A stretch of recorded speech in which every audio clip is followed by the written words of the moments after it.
Okay, tayo po ay magsimula sa isang opening prayer. Pwede ba tayong pangunahan ni Bobby sa panganalangin? Sige po, tayong manalangin. Hatin pong ipikit ang ating mga mata at isipin na ang Diyos ay mabuti at ang Diyos ay kasakasama natin sa oras na ito. Yes, hallelujah, Jesus.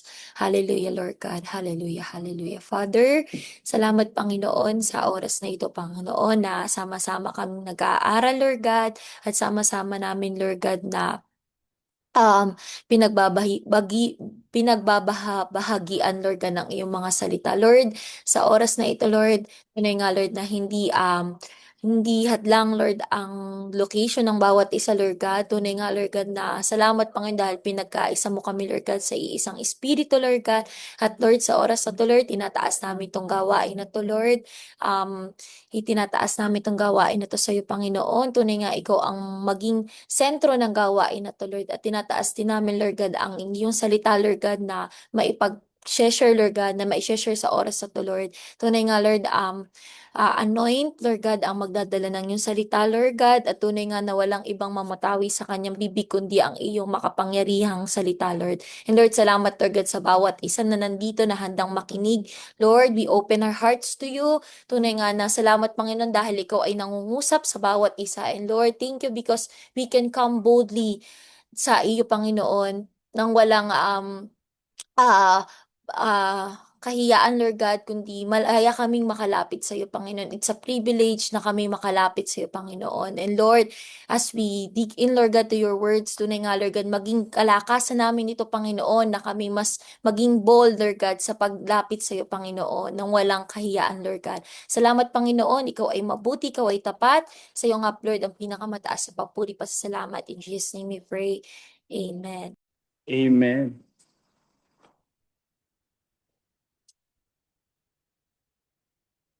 Praise God. Praise God. Yan, thank you so much po sa lahat na nagkasama natin ngayon. Diana at Arlene, si Carl, at si Ate Rosnel. Yan. Thank you for joining us. And sabi ko nga kanina, ito yung last chapter ng Book of Galatians. So this is the first book that we've finished na matatapos natin for this year 2026, and I'm hoping na mas marami pa tayong mga babasang mga books sa Bible. Isa kasi sa mga goals ko din talaga personally this year is makapagbasa ng maraming maraming books sa Bible. If hindi man matapos, at least madami tayong mabasa at matutunan mula sa Biblia. Kasi iba pa rin yung meron kang bilang isang Kristiyano, you know the Word of God, kasi yun yung word na bubunutin mo kapag dumadanas ka ng pagsubok, if you need wisdom. So, samahan niyo po ako sa panalangin na lahat tayo ay sama-samang matuto. Kasi ako personally, although ako yung nagtuturo sa although ako yung nag-share sa inyo nung nito sa Zoom Bible reading natin, pero ako personally is natututo din ako ng madaming-madami sa bagay na ito. So, yun. Let's deep dive on the Word of God. And bago natin simulan yung buong chapter 6, let's just have a quick recap nung atin pong Book of Galatians chapter 1 hanggang chapter 6. So, sige po, next slide.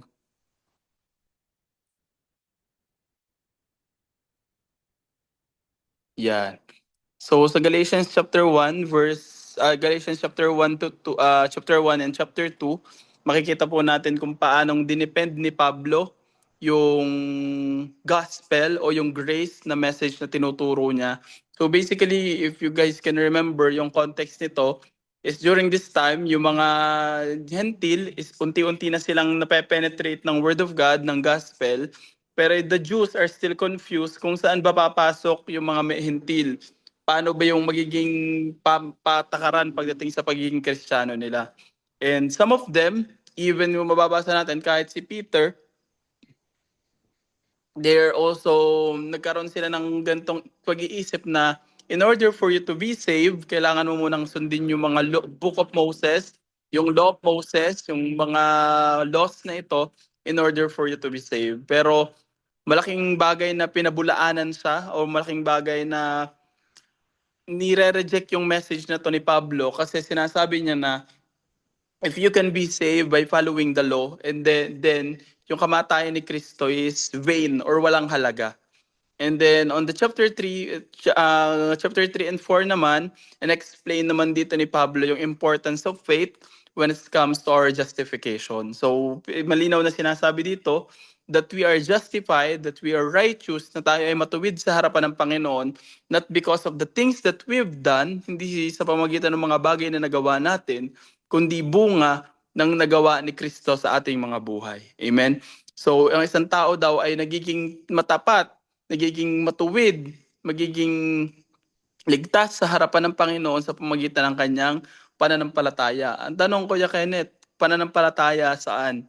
Ito po ay pananampalataya sa ginawa at sa tinapos ng Diyos dun sa cross ng Kalbaryo. Amen?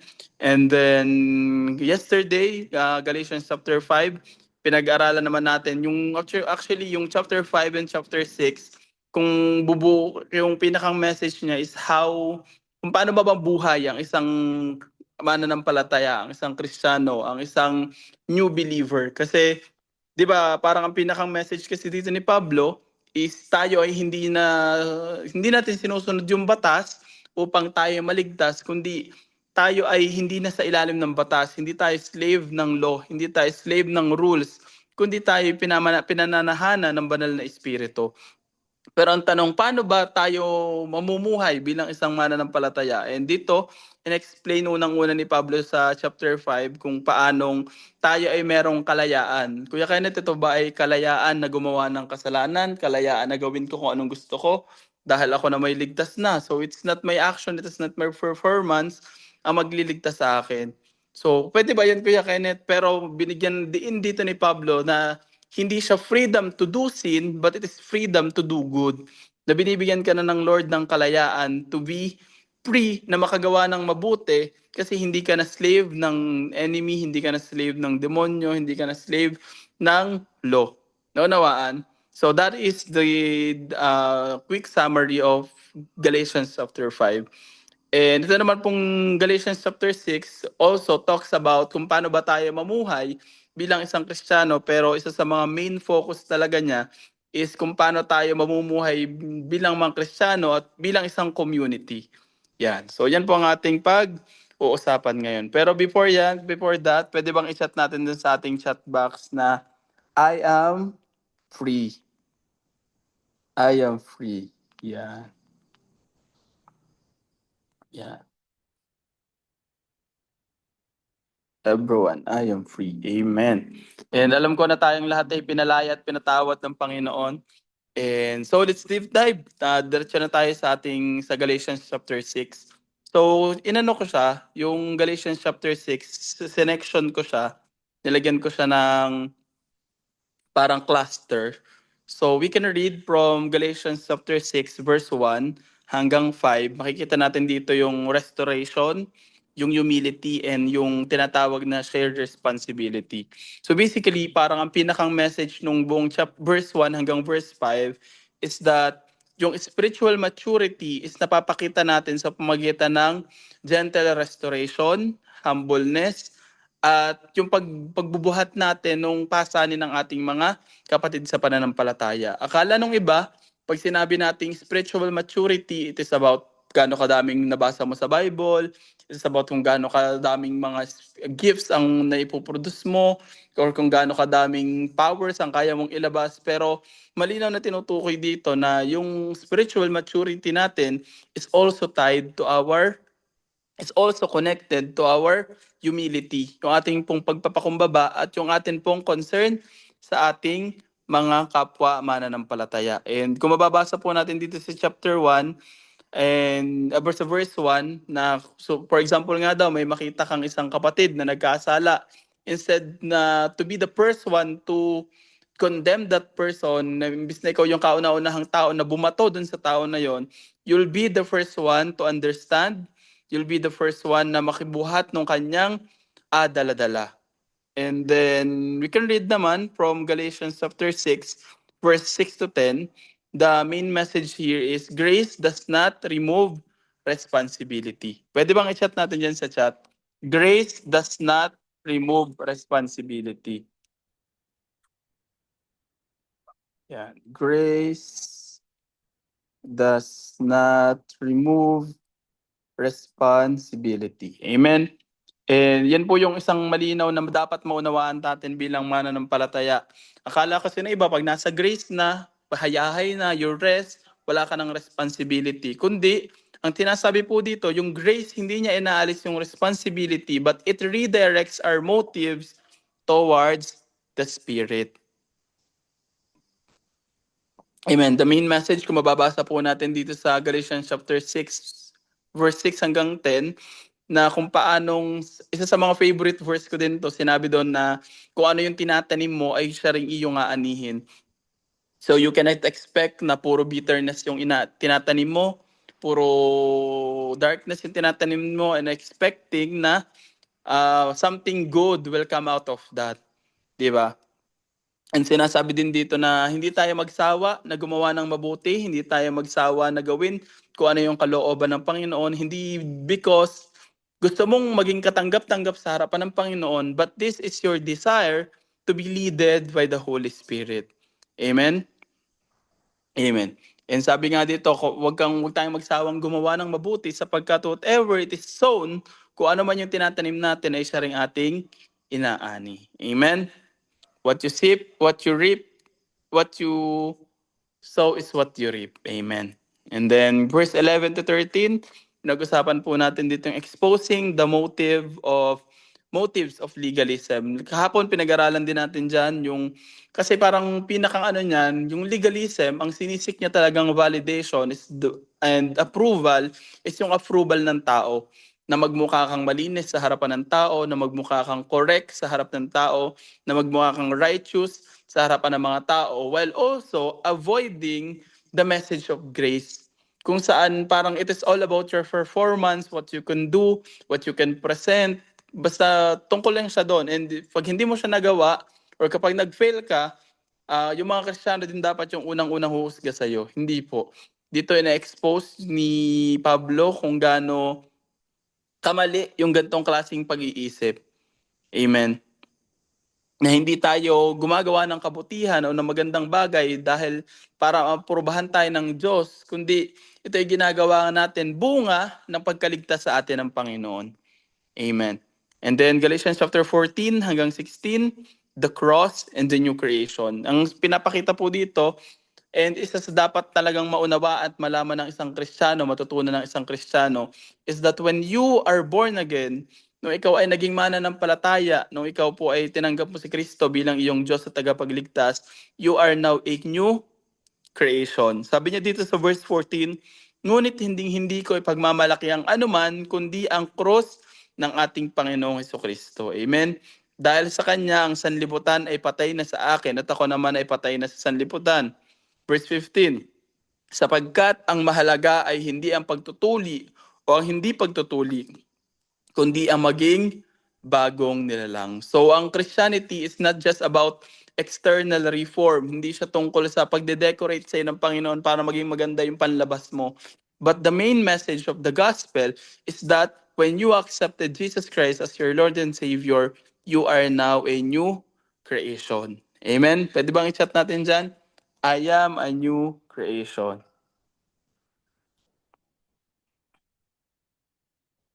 Kung makikita din natin, ang iba kasi parang yung message ng gospel sa kanila, pinag-aralan din natin kahapon, nakala ng ibang message ng gospel is all about imitating Christ or gagawin ko to para maging kagaya ako ng Panginoon. But if you look at it, kung titingnan talaga natin yung mensahe ng gospel, hindi natin to ginagawa para maging kagaya natin ng Panginoong Hesus, kundi ito yung paniniwala at pananampalataya na ang Panginoong Hesus, yung buhay na meron ka at tinanggap na meron ka, ngayon ay bunga ng ginawa ni Kristo dun sa buhay mo.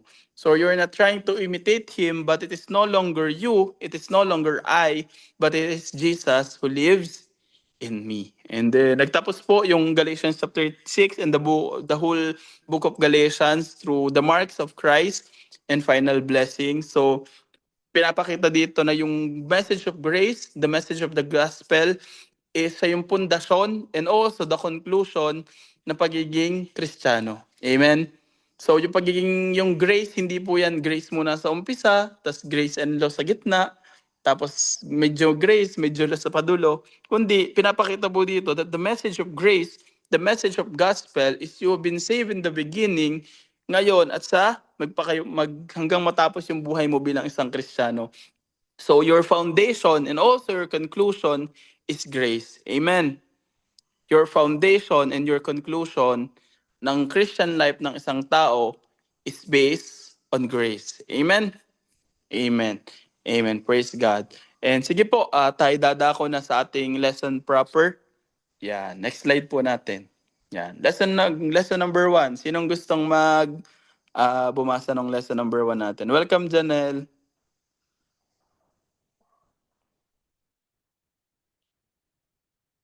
Sinong gustong bumasa? Yan, si Terlin. Sige, Terlin. Lesson number 1, grace restores, not destroys. Yan. Pwede ba i-chat natin yan? Grace restores, not destroys. Sige, i-chat natin yan sa chat box. And ito po, isa sa mga foundational na talagang matutunan natin na if you can read from our next slide, sabi dun sa Galatians chapter 6 verse 1, mga kapatid, kung may mahuli sa inyo na gumagawa ng kasalanan, kayong may espiritu ang mamagitan sa kanya ng mahinahon. And alam nyo, ito po ay maging malinaw sa bawat isa. Ito po ay maging malinaw sa ating lahat. If you look at the English version, yung English po na version ng Bible, ang sinabi doon ay if someone is overtaken by sin, ang ibig sabihin po ng overtaken, ibig sabihin nag-fall siya under sin, nag-fall siya under temptation, hindi siya yung matigas na puso na nagre-rebel against the Lord. Naunawaan? Magkaiba po yun. Magkaiba yung nag-fall sa sin, yung nagkakamali pa rin, nagkakasala pa rin dahil na-fall. At bilang isang tao, minsan nagkakamali pa rin. Kaysa dun sa isang taong tinigasan niya na yung puso niya at wala nang desire yung heart niya na babago. And they are willingly, admittingly, ginagawa nila yung isang bagay knowing na it is against God. Naunawaan po. At ito yung sinasabi ni Pablo na maging malinaw sapagkat kapag po ang isang tao ay ayaw na magpa-correct, mahirap na siyang itama. Tama po. Ang isang tao kapag matigas na yung puso niya, mahirap na siyang i-correct. Pero yung tinutukoy dito ng context na to, yung verse 1, na kapag may nakita ka daw kapatid na gumagawa ng masama, ay maging mahinahon ka sa pag-uusap sa kanya. Kung makikita nyo po dyan, yun po yung ang word talaga na na-emphasize sa akin dito is yung word na restore or yung katarizo na tinatawag. Restore or katarizo. So, Kuya Kenneth, ano ibig sabihin ng restore or katarizo? Actually, yung word na restore dyan or yung katarizo dyan is a medical term na ginagamit upang nang ibig sabihin is to repair, to put back in proper condition, or to mend. Ano ibig sabihin nun, Kuya Kenneth? Ibig sabihin, dati okay, pero nagkakaroon minsan ng pagkakamali, nababali, nasusugatan, pero through restoration, nababalik yung dati niyang anyo, nababalik yung dati niyang estado. So ito po yung tinatawag ni Pablo na kapag nakakita tayo ng kapatid na nagkamali, nagkasala, hindi sirain ang buhay niya, hindi ipahiya siya, hindi ipagkalat yung kanyang dumi. Sa halip, magkaroon tayo ng pagpapakumbaba, magkaroon tayo ng puso na maki-empathize dito sa tao na to at tulungan siya na ma-restore. Amen? And if we can read from Marcos, iwan ko kung nalagay ko dyan, sa Marcos chapter 1 verse 19, sabi dito, nakita niya sina Santiago at Juan na inaayos ang kanilang lambat. Actually, yung same na inaayos dito, yung same na restoration or fixing dito is the same restoration, katarizo ang ibig sabihin niyan. Ibig sabihin, inaayos, ginagamot yung isang bagay. So, ang analogy ko dyan, so for example, may isang broken bone. Kapag ka nakakita ka ng isang broken bone ng parte ng katawan mo or parte ng katawan ng kaibigan mo, hindi ka naman, bali ang buto niyan, pupukpukin mo ng pupukpukin lalo. Hindi po. Ang ano niya, instead na parusahan mo lalo yung katawan niyang bali-bali, you carefully set, you carefully support, and then binibigyan mo ng time na mag-heal. Naunawaan po. Yan. Kaya nga po sabi ko dun sa next slide, the church is place of healing and not courtroom for condemnation. Amen? Ang church po ay isang lugar kung saan nandun ng mga makasalanan, pero that is the place where you can find healing, where you can find your restoration, at hindi po siya courtroom kung saan tayo maghusgahan doon. Because all of us have sinned. Lahat tayo nagkakamali. Pero maging malinaw, kagaya ng sinabi ko, yung konteksto nito ay para dun sa mga nagkakasala na they know that they've sinned, pero may willingness sila na mabago. Meron silang heart na gusto kong maayos o gusto kong gumaling. On the other hand, yung hindi tinutukoy dito yung mga taong alam nila nagkakasala sila, pero patuloy sila nagkakasala at walang pagsisisi, walang repentance. So, in New Covenant, nasa slide ba natin yun sa next slide? Yan. Sa Old Covenant, kapag ka nagkasala ang isang tao, ang ginagawa sa kanila, they are given punishment, they are given exclusion. Hindi ka na belong sa amin, bahala ka na dyan. Hindi ka na belong. Pero in the New Testament, we offer restoration through grace. At ito pa mahalaga yun sa pangalawa, accountability with mercy. Meron ka pa rin accountability na you know how to correct someone kapag mali yung ginagawa niya, you know how to rebuke someone kapag ka alam mong hindi na siya in line sa ano ng Lord, pero you still offer mercy. Nag-o-offer ka pa rin ng grace. Nag-o-offer ka pa rin ng mercy dun sa tao na yon. Amen. Amen. Amen. Praise God. Sige po, dumako tayo sa ating lesson number 2. Yan. Sino po ang gusto mo bumasa ng ating lesson number 2? Ako na lang. Sige, si Bobby. Lesson number 2, freedom expresses itself through love and responsibility. Again, next slide. Basahin na din natin yung sa verse 2.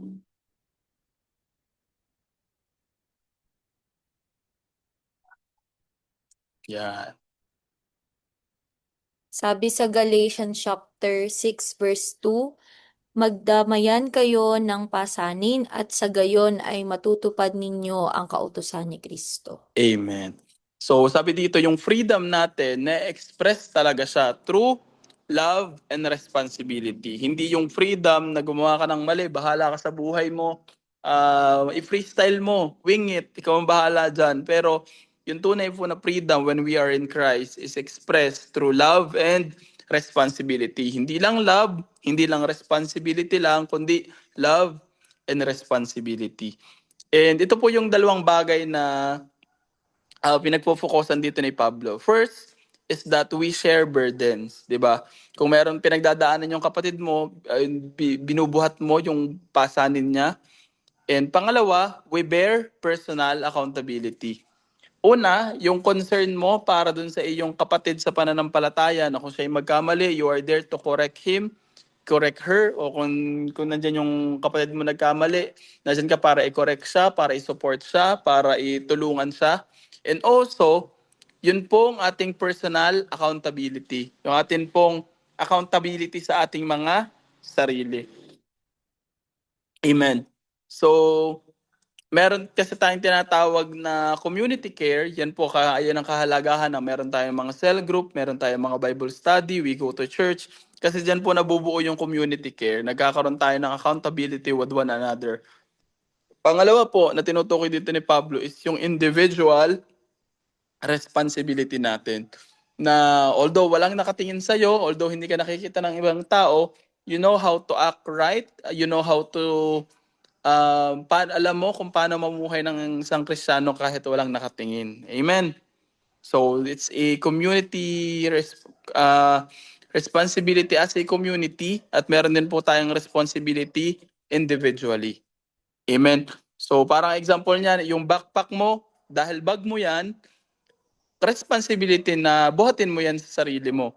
Pero kunwari merong isang lamesa sa church na kailangang buhatin, tulong-tulong nyo siyang binubuhat.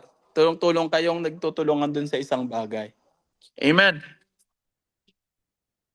Kaya nga mababasa po natin sa Juan chapter 13 verse 34 to 35, sabi, isang bagong utos ang ibinibigay ko sa inyo. Magmahalan kayo. Sa next slide po natin. Sa ganito, makikita ng lahat na kayo'y aking alagad. Alam niyo, isa to sa mga tanong ko dati nung ako'y mananampalataya. Paano ba malalaman kung isang tao ay isang Kristiyano? Kapag ba nagpe-pray ay may Lord God or Jesus, or pa nagpe-pray ba ay hindi nagsasign of the cross? How will you know if someone is kung isang tao ay Kristiyano?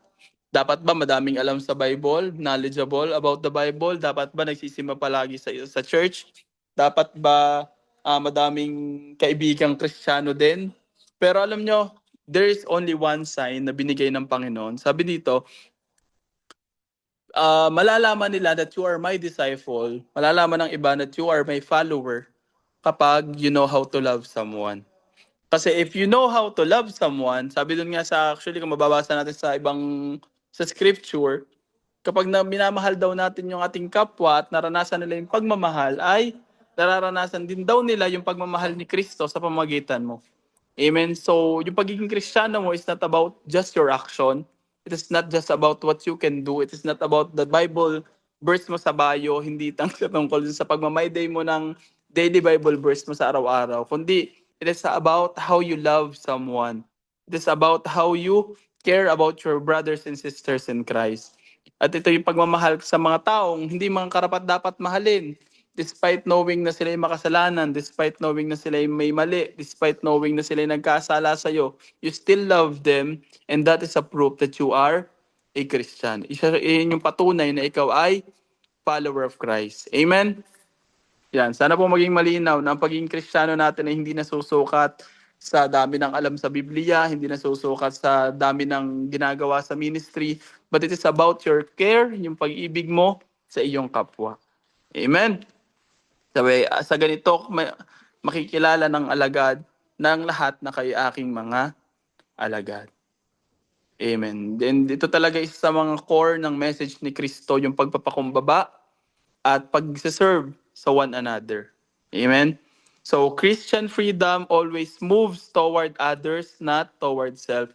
Yung freedom, kung mababasa po natin sa Bible, yung freedom, hindi siya freedom na gawin mo kung anong gusto mo sa buhay mo, but usually it is freedom to move towards other, to serve other, na magawa mo itong bagay ng mga to na walang restriction, hindi lang para sa sarili mo, kundi para sa iyong mga tao sa paligid mo. Amen? Amen. Last one na po. This is our lesson number 3. Yeah. Sinong gusto pong bumasa? O, ibang kamay naman. Yan. Other hand, sino pong gusto bumasa ng lesson number 3 natin? Ano, paunahan.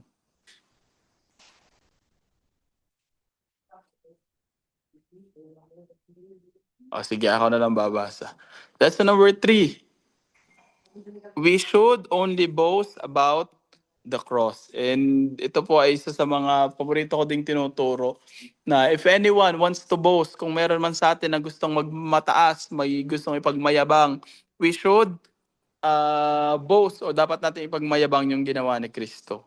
And next slide po, Galatians chapter 6 verse 14, sabi, hindi ko ipagmamalaki ang anuman, kundi ang krus ng ating Panginoong Hesukristo. Amen? Dahil sa cross, nag-e-end yung comparison. Dahil sa cross, nag-e-end yung pride.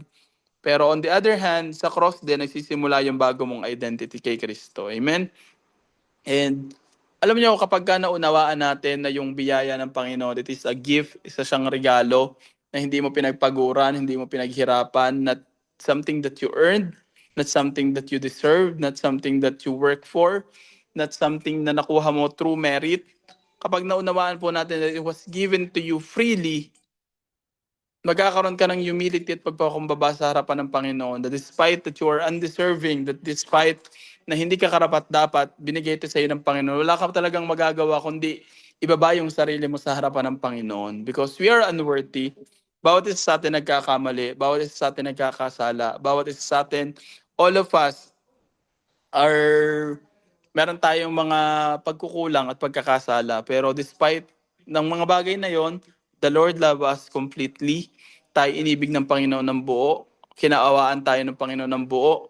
Binigyan ka ng Lord ng pagpapala. Binigyan ka ng Lord ng pabor. Binigyan ka lang ng Diyos ng biyaya.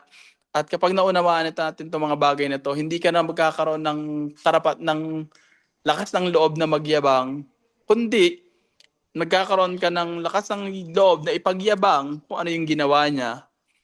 Sa kabilang banda naman ay ibaba yung sarili mo sa harapan ng Panginoon. Amen. Actually, if we look at the message of the cross, yung symbolism ng cross is hindi siya maganda yung message niya before eh.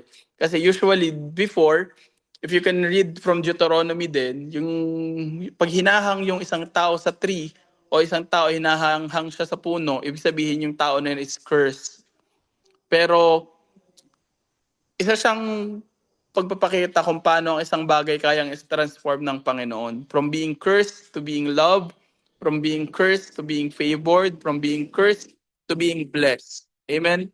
And isa siya nagpapakita na talagang ang grace ng Lord, yung gospel ng Lord, yung love ng Lord, ang focus niya talaga is restoration para sa ating lahat. Amen? So the cross removes all grounds for boasting except grace.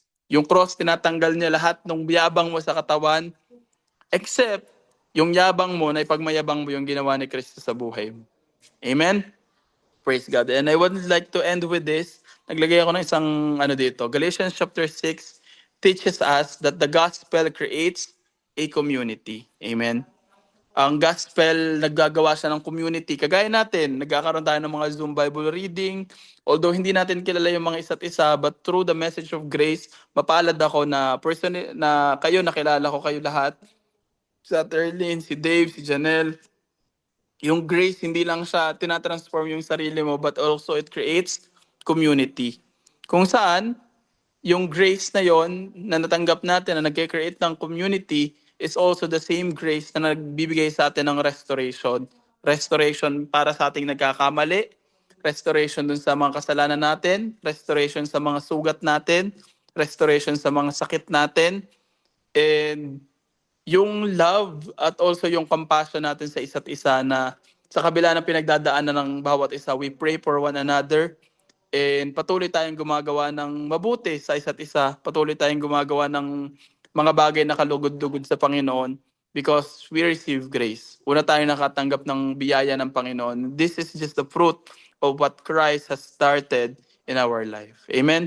And at the end of it all, the book of Galatians, the message of this, kung makikita natin sa mga message talaga ng book of Galatians is none of this, lahat ng mga bagay na to, hindi natin siya pwedeng ipagmayabang dahil sa performance natin, hindi dahil sa galing natin, hindi dahil sa talino mo, hindi dahil sa disiplina mo, hindi dahil sa sipag mo, hindi through your perseverance, not through your sacrifices, but through the sacrifices of our Lord Jesus Christ na ginawa niya despite that we are undeserving, binigay niya sa atin bilang isang regalo.